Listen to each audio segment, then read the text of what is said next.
है कॉकरोच जनता पार्टी के बारे में बताने के लिए। थोड़ा बताते हैं कॉकरोच जनता पार्टी। देखिए, अरे सुनो ना, सुनो ना, बड़ा विस्तार समझने लगा।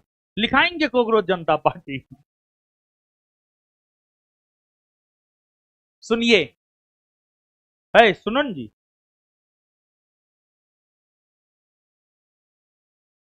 देखिए, कॉकरोच जनता पार्टी, देखिए है क्या, पिछले दिनों भारत के मुख्य न्यायाधीश जस्टिस सूर्यकांत ने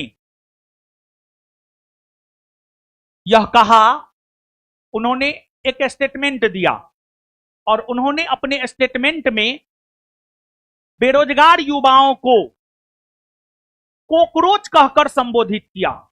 कॉकरोच समझते हैं ना? बेरोजगार युवाओं को कॉकरोच कह करके संबोधित किया। बेरोजगार युवा को, बेरोजगार युवा।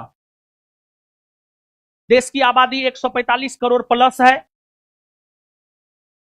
और भारत की अधिकतर आबादी युवा है और देश में बेरोजगारी का आलम,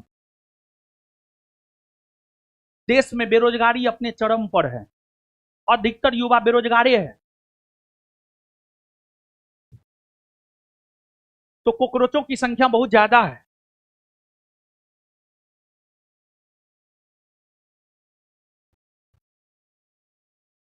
देखिए, कहा जाता है देश का भविष्य युवाओं के मजबूत कंधे पर होता है और उस युवा को सीजेआई के द्वारा, चीफ जस्टिस ऑफ इंडिया के द्वारा कॉकरोच कहकर संबोधित किया गया। यह बात अभिजीत दीपके को रास नहीं आया। अभिजीत दीपके भारत का है, उनका संबंध आम आदमी पार्टी से भी रहा है। 5 वर्ष पहले आम आदमी पार्टी से जुड़ा हुआ था। वो बोस्टन यूनिवर्सिटी से शिक्षा ग्रहण किया है और वर्तमान में वो अमेरिका में रह रहा है। तो फिर अभिजीत दीपके ने 16 मई 2026 को, 16 मई को सोशल मीडिया पर कॉकरोच जनता पार्टी का गठन किया और उसने कॉकरोच जनता पार्टी को एक राजनीतिक पार्टी बताया। और कॉकरोच जनता पार्टी जब लॉन्च हुआ, इंस्टाग्राम पर भी उसका आईडी है, ट्विटर यानी एक्स से हटा दिया गया था, बैन कर दिया गया था, बैन कर दिया गया है। और उसका फॉलोअर जो है ना, प्रति घंटा लाखों में बढ़ रहा है। मतलब इंस्टाग्राम पर सबसे ज्यादा हमारे देश के प्रधानमंत्री श्री नरेंद्र मोदी जी फॉलो किए जाते हैं। 101 मिलियन लोग इंस्टाग्राम पर मोदी जी को फॉलो करते हैं।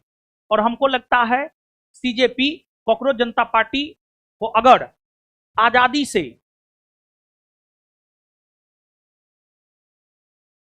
उस पर कोई दबाव नहीं बनाया जाए तो आने वाले कुछ दिनों में जो है मोदी जी का जो 101 मिलियन फॉलोअर है उससे भी ज्यादा हो जाएगा कॉकरोच जनता पार्टी का फॉलोअर, क्योंकि बेरोजगारों की संख्या तो है। तो अभिजीत दीपके ने जो है कॉकरोच जनता पार्टी बनाया और ये जो है ना, ये अगर हमसे कहिएगा तो ये अपने आप को राजनीतिक पार्टी बता रहा है, लेकिन ये कोई राजनीतिक पार्टी है नहीं। मतलब एक प्रकार से आपको सोशल मीडिया पर बेरोजगारों का एक मुहिम है, आप कह सकते हैं। और इसने टोटल 5 एजेंडा, 5 मुख्य एजेंडा इन्होंने अपनी पार्टी का रखा है। उसमें एक एजेंडा इसका यह है, अगर हमारी सरकार बनती है तो हम रिटायर न्यायाधीशों को राज्यसभा का सदस्य नहीं बनाएंगे। क्योंकि देखिए होता क्या है, अब न्यायाधीश है, किसी भी लोकतांत्रिक देश में सरकार के 3 अंग होते हैं, कार्यपालिका, विधायिका, न्यायपालिका। अगर हमको कहीं भी न्याय नहीं मिलता है तब हम न्यायपालिका के पास जाते हैं। और भारतीय संविधान का आधारभूत स्तंभ है, बेसिक स्ट्रक्चर है स्वतंत्र न्यायपालिका। और न्यायपालिका कार्यपालिका के दबाव में नहीं आना चाहिए। न्यायपालिका विधायिका के दबाव में आकर काम नहीं करे। न्यायपालिका के मन में लोभ ना हो, न्यायाधीश के मन में लोभ ना हो। अगर न्यायाधीश के मन में लोभ होगा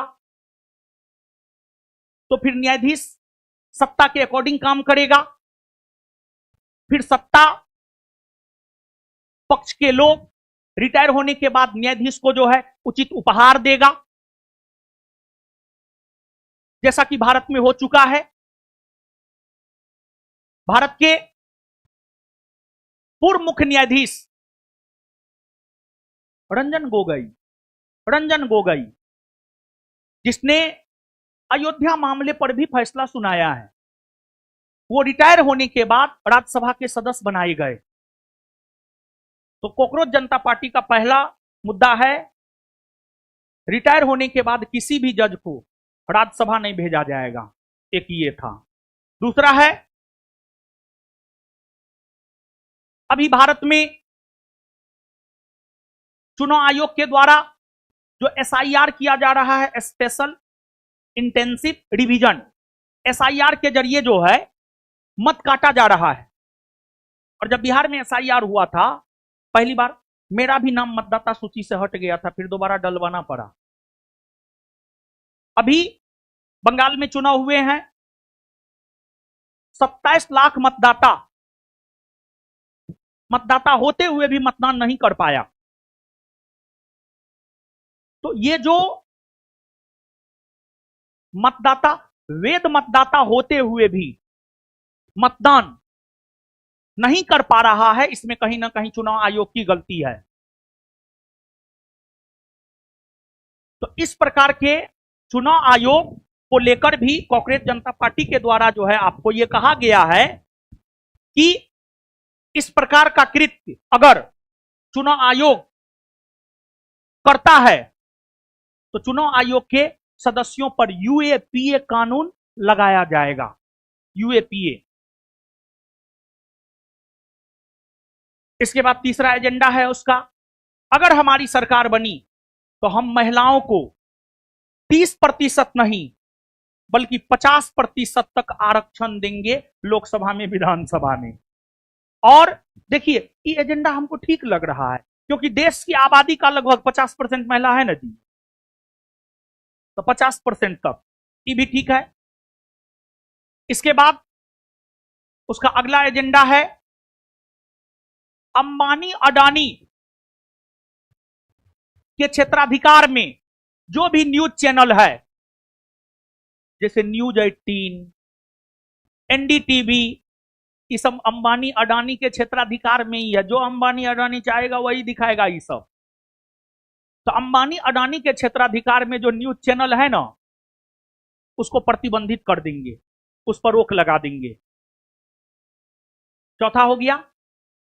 और इसके बाद पांचवा की अगर हम बात करें तो इसका पांचवा एजेंडा अगर हम देखें तो इसका पांचवा एजेंडा था, कोई विधायक या सांसद दल बदल करता है, मतलब भाजपा के टिकट पर चुनाव लड़ता है, कांग्रेस में मिल जाता है, या कांग्रेस के टिकट पर चुनाव लड़ता है, भाजपा में मिल जाता है।